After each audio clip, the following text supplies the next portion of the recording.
वर्ष का जो प्रारंभिक सत्र होता है, यह राज्यों के अंदर महामहिम राज्यपाल जी के अभिभाषण से इस सत्र की शुरुआत होती है। इसके अलावा वर्ष भर के लिए राज्य सरकार का बजट भी इसी सत्र के दौरान पारित होता है। अन्य विधायी कार्यों के साथ ही जनहित से जुड़े हुए, राज्य के विकास से जुड़े हुए महत्वपूर्ण मुद्दों पर भी सदन में चर्चा होती है। आज विधानमंडल के कार्रवाई प्रारंभ होने के साथ ही महामहिम राज्यपाल जी का महत्वपूर्ण अभिभाषण संवेद सदन को महामहिम राज्यपाल जी के द्वारा अपने अभिभाषण के माध्यम से संबोधन होगा। इसके उपरांत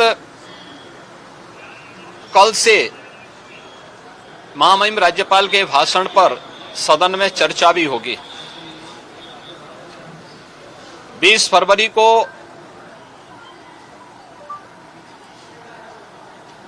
वर्ष 2025-26 का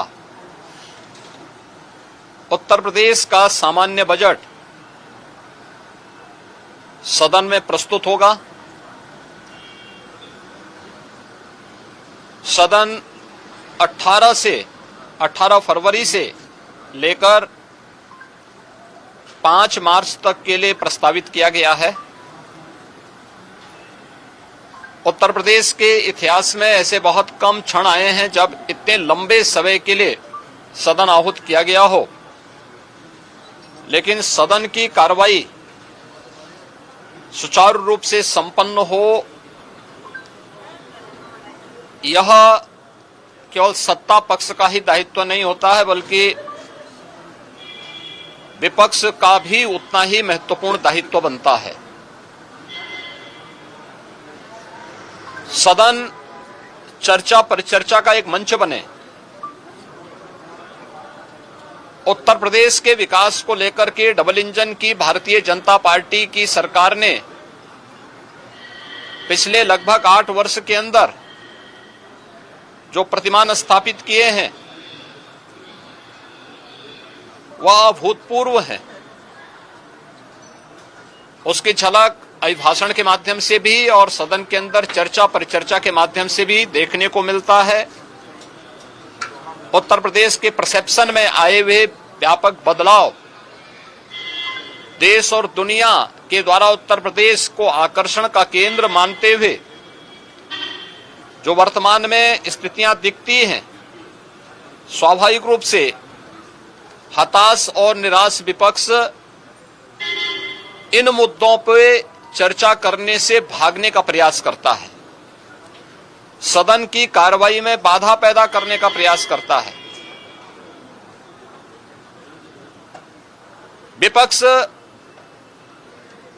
अगर सार्थक चर्चा को आगे बढ़ाने में मदद करेगी तो मेरा अनुमान है कि यह एक बहुत अच्छा सत्र, बजट सत्र हो सकता है, जिसमें अगले 5 मार्च तक चलने वाली सदन की कार्रवाई को न केवल महामहिम राज्यपाल जी के अभिभाषण पर चर्चा करने और सभी सदस्यों को अपनी बात को रखने का, बल्कि सामान्य बजट और अनुदान मांगों पर भी चर्चा के साथ ही विधायी कार्यों को संपन्न करने के साथ साथ अन्य महत्वपूर्ण मुद्दों पर भी, जनहित से जुड़े हुए महत्वपूर्ण मुद्दों पर भी प्रभावी चर्चा का एक मंच सदन बन सकता है और माननीय सदस्यों को अपनी बात को प्रभावी ढंग से रखने का एक अवसर भी प्राप्त होगा। हम उम्मीद करते हैं कि हार की हताशा से परेशान विपक्ष अपनी इस खुन्नस को सदन पर नहीं उतारेगा, सदन की कार्रवाई को सुचारू रूप से संचालन करने में एक सकारात्मक योगदान की हम अपेक्षा करते हैं। और मैं सरकार की तरफ से आश्वस्त करता हूं कि जिस भी मुद्दे पर,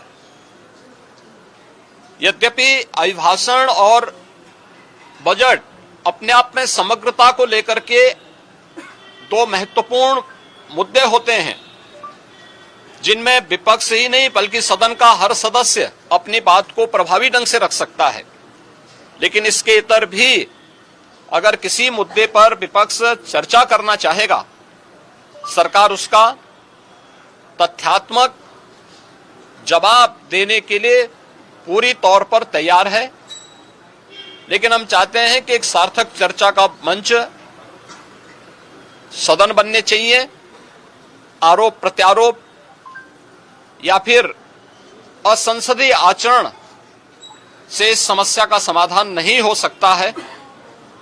और मैं उम्मीद करता हूं कि महामहिम राज्यपाल के भाषण से उस सुदृढ़ और मर्यादित संसदीय आचरण की शुरुआत हम लोग विपक्ष के अंदर देखने का प्रयास करेंगे। उम्मीद करते हैं कि इस प्रकार का आचरण सभी माननीय सदस्यगण और खासतौर पर विपक्षी सदस्यगण सदन में दिखाएंगे, जिससे लोकतांत्रिक मूल्यों के प्रति आम जन की आस्था को और सुदृढ़ करने में मदद मिलेगी।